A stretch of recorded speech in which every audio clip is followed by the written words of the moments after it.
Boat owner Vasupalli Ellaji ప్రస్తుతానికైతే అతను సముద్రం లోపలికి గాలం అయితే వేశాడు. అయితే చేప పడిన తర్వాత వాళ్ళు లాగింది చూపించారు కదా, అయితే లాక్కెళ్ళిపోతున్నటువంటి టైంలో అతను ఏం చేశారనేది అతనే ఇప్పుడు చేసి చూపిస్తానంటున్నాడు. అంటే వీళ్ళిద్దరు కూడా అంటే ముఖ్యంగా చూస్తే ఎల్లాజీ అదేవిధంగా ఎర్రాజీ వాళ్ళ తమ్ముడు కూడా ప్రస్తుతం కొర్లయ్య ఇతను వాళ్ళ తమ్ముడు కనిపిస్తున్నటువంటి టీషర్టు కొర్లయ్య అదేవిధంగా ఎల్లాజీ కూడా ఇద్దరు ఒకరిని రక్షించడానికి ఒకళ్ళు సముద్రంలో దూకుతానంటున్నారు. మరి వాళ్ళు ఒక విధంగా ఇది మాకు కొంచెం భయంగానే ఉంది, భయపడుతూనే చేస్తున్నాం. మరి అతను ఏ విధంగా చేస్తారు ఏంటనేది నేనైతే ఒకసారి కళ్ళకు కట్టినట్లు వీళ్ళు చూపించే ప్రయత్నం అయితే చేస్తున్నారు. ఒక విధంగా చెప్పాలంటే చాలా ఒక భయానక పరిస్థితుల్లో ఉన్నామనే చెప్పాలి. ఎటు చూసినా కూడా సముద్రం లోపల మనకి బయట చూస్తేనేమో సముద్రం అంతా కూడా చూస్తూ ఉంటే పచ్చగా కనిపిస్తూ ఉంటుంది, నీల రంగులో కనిపిస్తూ ఉంటుంది, అందంగా కనిపిస్తూ ఉంటుంది. కానీ లోపలికి వెళ్తే సముద్రం లోపల వాటర్ అంతా కూడా కలర్ డిఫరెంట్ కలర్లో ఉంది. ఒక విధంగా చెప్పాలంటే చాలా భయం మధ్యనే రిపోర్టింగ్ చేయాలి. అందరూ అనుకుంటారు సముద్రం లోపల మత్స్యకారులు వేటాడుతున్న దానికి సంబంధించి మనం చూస్తాం కదా. ఇప్పుడు అంటే అలా వెళ్ళిపోయాడు ఎల్లాజీ, అలా వెళ్ళిపోయిన వెంటనే మరొకసారి ఎర్రాజీని రక్షించడానికి అలా ఇద్దరు కూడా సముద్రం లోపలికి వెళ్ళి ఒకరికొకరు కొమ్ముకోణం చేప వెళ్ళిపోతున్నటువంటి సమయంలో వెంటనే రక్షించే ప్రయత్నం అయితే చేశారు. మనం చూస్తున్నాం కదా వాళ్ళని, అంటే ప్రాణాలకు తెగించి సముద్రం లోపల వాళ్ళని ఒకరికొకరు రక్షించుకునే ప్రయత్నం అయితే చేస్తూ ఉన్నారు. అంటే ఇలా వాళ్ళని రక్షించే ప్రయత్నంలో మళ్ళీ ప్రాణాపాయ పరిస్థితులకు వస్తుందేమోనని గుర్తించినటువంటి మిగిలిన ముగ్గురు మత్స్యకారులు కూడా ఒకరు బోటును ఆపరేట్ చేస్తూ ఉంటే మిగిలిన ఇద్దరు కూడా ఎర్రాజీ కోసం వెతికినటువంటి పరిస్థితి అయితే ఉంది. ఒక విధంగా వాళ్ళ ప్రాణాలను కూడా పణంగా పెట్టి ఎర్రాజీ కోసం ప్రయత్నం అయితే చేశారు.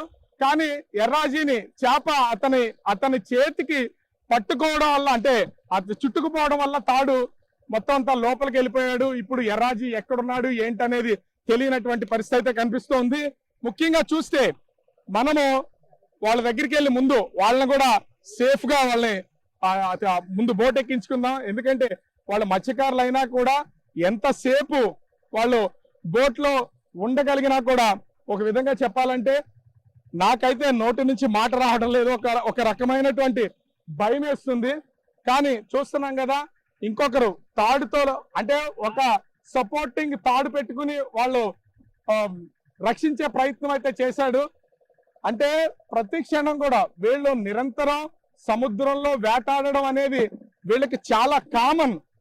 అలా తన అన్నను కాపాడుకోవడానికి ఆ కొర్లయ్య అదేవిధంగా బోటు ఓనర్ తనతో పాటు వేటాడడానికి వచ్చినటువంటి బోటు ఓనరు ఎల్లాజీ మొత్తం పైకి అయితే ప్రస్తుతం వచ్చారు కదా, ఇంత రిస్క్ చేసి వచ్చారు. ఇదే విధంగా అతన్ని కాపాడడానికి వెళ్ళారా మీరు? ఇదే విధంగా ఆయన్ని కాపాడడానికి వెళ్ళాం సార్. ఆయన మా చేతికి చిక్కలేదు సార్. దురదృష్టవశాత్తు నాకు కొంచెం దూరంలోనే ఆయన కిందకి వెళ్ళిపోవడం జరిగింది సార్. అసలు ఆ క్షణం అతను చేప ఈడ్చుకుపోతుంటే కింద వెంటనే అసలు కనిపించలేదా మీకు? కనిపించాడు సార్. వెళ్ళాను సార్. నేను వెళ్ళినప్పటికీ కూడా నా చేతికి చిక్కకుండా చేప అనేది కింద. మామూలుగా అయితే ఎర్రాజీ ఎంత దూరం ఈదగలడు? ఎర్రయ్య మామూలుగా అయితే మినిమం 1 గంట సేపు ఈత కొట్టగలడు సార్. ఆయన మంచి ఈతగాడు సార్, మంచి ఆటగాడు, బలవంతుడు కూడా. దురదృష్టవశాత్తు నా చేతికి చిక్కకుండా అయిపోయాడు సార్. చాలా రిస్క్ చేశాం సార్. సో అతని తమ్ముడు ఉన్నాడు, ఒకసారి కూర్చోమ్మా. అంటే ఇక్కడ ఇతను చూస్తున్నాం కదా, మీ అన్న కోసం ఇప్పుడు నువ్వు దూకినది చూసాం, అట్లానే చేప అట్లా మీ అన్న లాక్కెళ్ళిపోయిందా? లాక్కెళ్ళిపోయింది సార్. అలా సేమ్ ఎలాగైతే చూపించాం అలాగే లాక్కెళ్ళిపోయింది. ఎంతసేపు అతన్ని రక్షించడానికి ట్రై చేశారు మీరు? అసలు ఒక అరగంట సేపు అలా ప్రాణాలు పోరాడి లాస్ట్ కి రక్షించలేకపోయాం సార్. ఇంకా తర్వాత ఇంటికి వచ్చేసారా? చాలా సేపు ఎతికాం సార్, మా వల్ల కాలేదు. ఇంకా మా ప్రయత్నం మేము చేసాము, ఇంకా మా వల్ల కాలేదు. అసలు సముద్రము లోపల ప్రయాణం చేయడం అంటే నిజంగా ఒక విధంగా చెప్పాలంటే ప్రాణాలతో చెలగాటం అని చెప్పాలి. ఒక విధంగా చాలా భయానకమైనటువంటి పరిస్థితి, భయంకరమైనటువంటి పరిస్థితి అయితే ఇక్కడ ఉంది. నోటి నుంచి మాట రావట్లేదు, గుండెల్లో దడ భయం కూడా ఉంది. కానీ నిజంగా చెప్పాలంటే ఎల్లాజీ చనిపోయినటువంటి ఆ ఎర్రయ్య చనిపోయినటువంటి ఎర్రయ్య గల్లంతయ్యాడు. అతను ఎక్కడున్నాడు ఏంటనేది ఎవరికీ తెలియదు.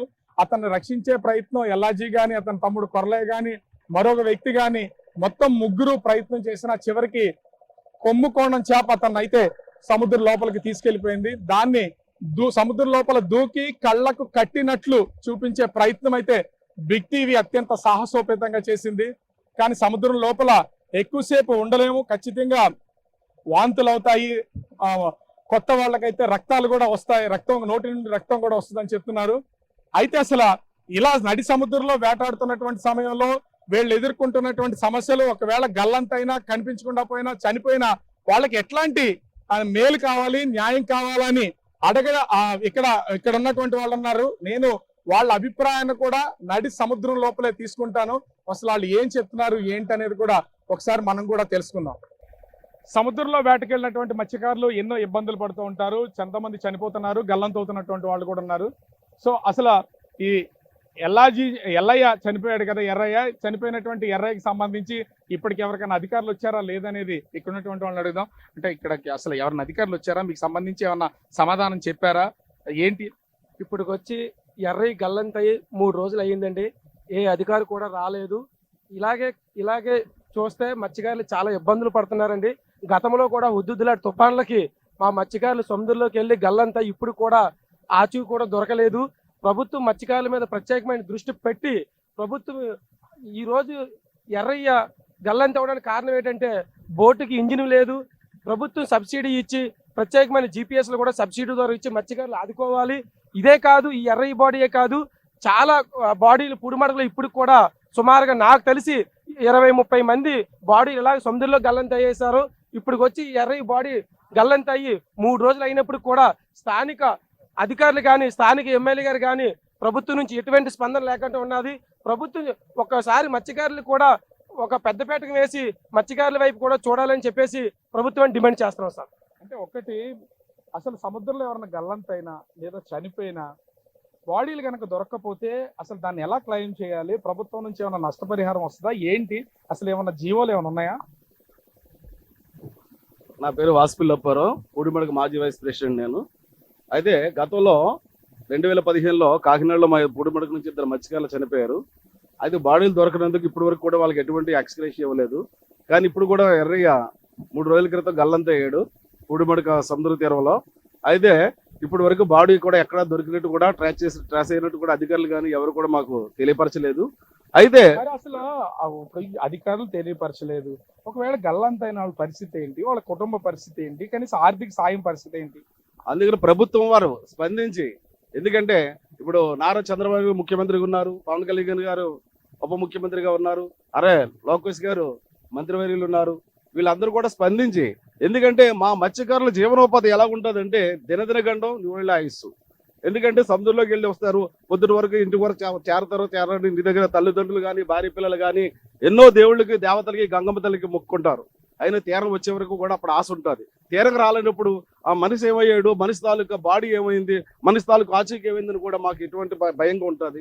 అయితే ప్రభుత్వాలు స్పందించి ఇప్పుడు ఇది వరకు బాడీ దొరకపోతే ఇప్పటి వరకు ఎటువంటి ఎక్స్గ్రేస్ ఇవ్వట్లేదు. కాబట్టి బాడీ సముద్రంలో దొరికే పరిస్థితి లేదు. కాబట్టి ప్రభుత్వం దీన్ని మార్చాలి, జీవోను మార్చాలి. ఏం జీవో ఉంది అసలు? ఆ జీవోలో ఏముంటుంది? ఇది వరకు 7 సంవత్సరాల వరకు బాడీ ట్రేస్ అవ్వకపోతే ప్రభుత్వం వాళ్ళు కానీ పోలీసులు కానీ ఎఫ్ఐఆర్ కట్టకుండా, ఎటువంటి కూడా ఓన్ సర్టిఫికేట్ ఇవ్వకుండా వాళ్ళకి ఎటువంటి ఎక్స్గ్రేస్ రావట్లేదు.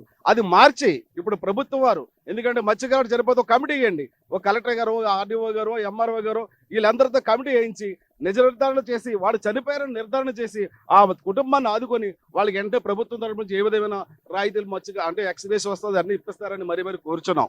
ఇది మత్స్యకారుల యొక్క ఆవేదన.